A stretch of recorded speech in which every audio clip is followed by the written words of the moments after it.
Win big with new DRF All Access past performances. With one best-in-class product, you now get all 3 past performance formats. Go to DRF.com and use coupon code 1FREEPP for a free single card today. Dan Illman, Mike Beer taking a look at race number 10 at Parx on Pennsylvania Derby Saturday. It's the grade 3, $250,000 turf monster. Let's throw up the field. We're going 5/8 of a mile on the grass. It's an overflow field, 10 in the body of the race. 11 through 13 are also eligibles. Super Quest goes out for the red hot Mark Cassie barn. Cassie dominated at Woodbine on Woodbine Mile Saturday, and he's got a strong contender with Super Quest. He does. That horse is in good form heading into this day. I didn't really see a standout in this race. Thought it was a really good betting field, and there's a lot of speed in here. Let's throw up our time form US pace projector, and there is the expectation of a fast pace. The 2 Traders Luck is making the turf debut after 35 lifetime starts. If he's able to transfer that dirt speed to turf, he'll be forwardly placed, along with Super Quest the 3, a horse that also likes to be close. When I talked to Mark Cassie earlier in the week, Mark said getting back to 5 is going to help this horse. He thinks 5.5 might even be too long. His last couple of races are fine up in Saratoga, Dan. He's just in good overall form. We'll see if the shorter distance makes any difference at all. For him, it's really maybe more about the pace, because it does feel like there's other speed for him to contend with in here. Personally, I think the 4 Jean Valjean is going to show huge early speed. That's what he's shown in his last 3 races at Penn National. Maybe this pace will just be faster than what he's used to. But boy, has he been quick, and his form has transformed since moving to the turf. We'll start things off with the number 1 Smooth B, one of 2 full siblings in this race. He's 4 Harp's brother, and he's Butch Reed's stable mascot.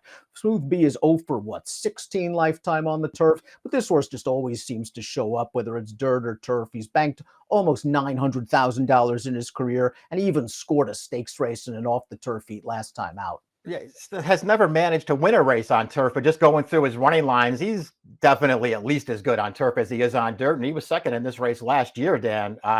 He handles the surface. It's hard to take a horse like him, who's, a turf maiden, heading into this race as a 9-year-old, but it's not like he's overmatched by these horses. The Traders Luck's trying turf for the first time. He's hit the board in 8 of his 9 starts on dirt. Not a ton of turf pedigree here. Waigelli only 5% winners with first-time turf runners. The Damfold 3 turf runners, none won.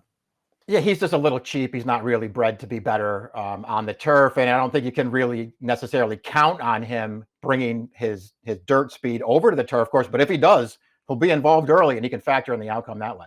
Super Quest comes off a really good effort in the Harvey Pack Stakes last time out. He was part of the pace going 5.5 furlongs. He's eventually going to forge his way to a short lead, and then Big Invasion on the outside is going to run him down. It was a good effort. He ends up finishing 3rd, Mike. Mark Cassie, though, feels that 5/8 is his distance, and he said he wants to try to get him to the Breeders' Cup to run 5/8 at Del Mar. Yeah, I mean, he's a perfectly good horse. There's no doubt about that. He runs fine in this race, Dan. He's just no match for these 1-2 finishers at the end. And I, personally, when I went back and watched the race, didn't feel like he had some kind of big excuse there.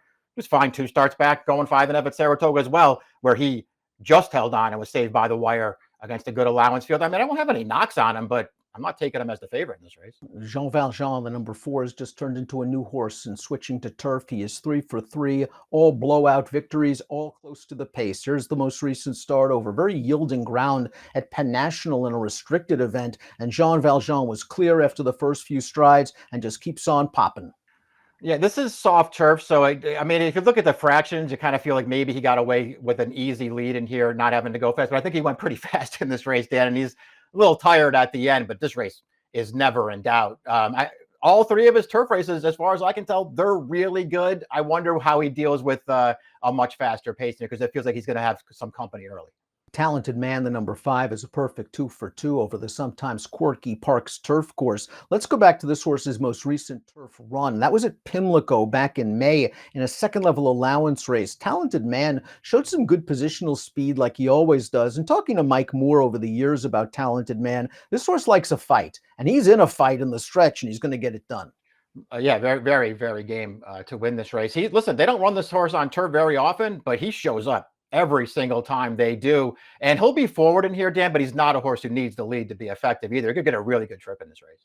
If the pace is hot, it could really help a horse like the number 6 Alagon, a guy that likes to sort of sit in mid-pack and make one run, as he did last time out in this race, the Parx Dash. He did break very well in this race, but he showed some agility to get into the race early. He was 3 wide all the way through the turn. He's going to have to go after a fast horse, and that's right, and he runs him down in the shadow of the wire. And again, it's nice to see him win over this course. I like this performance from him. I like that he got sort of back on track in this race, because I personally feel like he was a little bit dirtied up in his prior races. That it maybe looks like the races 2 and 3 back where he was tailing off a little bit, but I think he had real excuses in those races, and I thought he had a real excuse off the layoff at Aqueduct as well. Back on track last time. This horse is a serious contender. 4 Harp is another horse that could show a lot of speed in this race.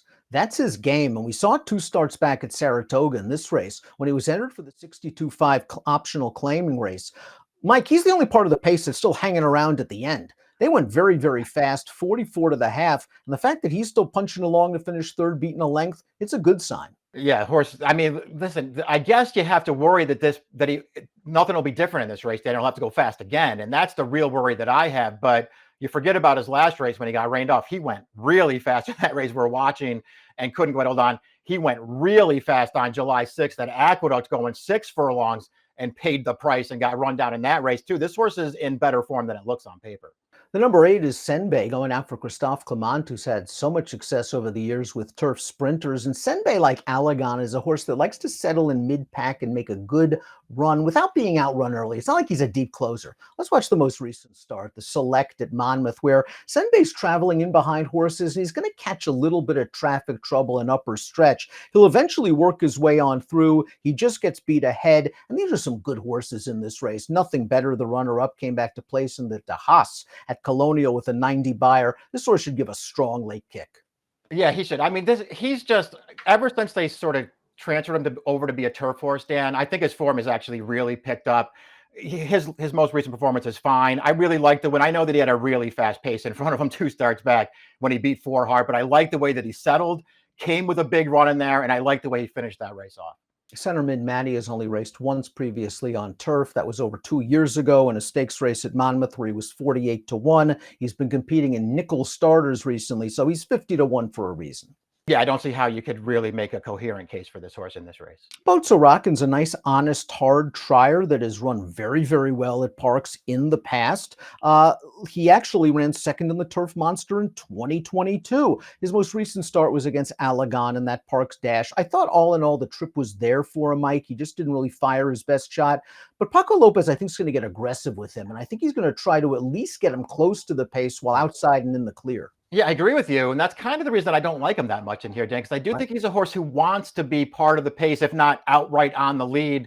And I feel like that's going to be really difficult for him to accomplish in here. When he won 2 back, a little clash relief there at Cologne, he just got loose on the lead. And same thing when he won at Saratoga back during that Belmont Stakes Festival. He managed to make his way to the lead there, and he held on. I don't know if that trip's available for him in this race. 11 through 13 are also eligibles. 14 is main track only. So let's get to our top picks for the Turf Monster. It's a very competitive race. You're going with Senbe. Again, improved on turf, a little bit of trouble last time out. And I think our horses have the right running style for this race, where they're going to let the speeds go, and it might just come down to trip. Yeah, that's ultimately why I settled for my top pick in here, Dan. I just feel like maybe there's a good trip coming for him and he can take advantage of it. I'll be honest with you, I wanted to take 4 Harp on top because I think this horse is really dirtied up. But man, is there a lot of speed for him to have to deal with in here.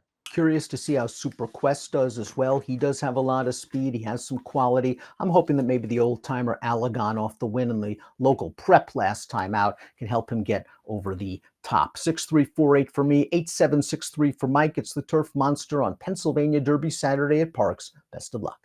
Hey buddy, you look like you're in need of a winner, and just remember, if you like and subscribe right over here, you can get all of the great content on DRF.com, including Race of the Day, stakes previews, and lots more, featuring me and my superb selections. Trust me, you're not going to regret it.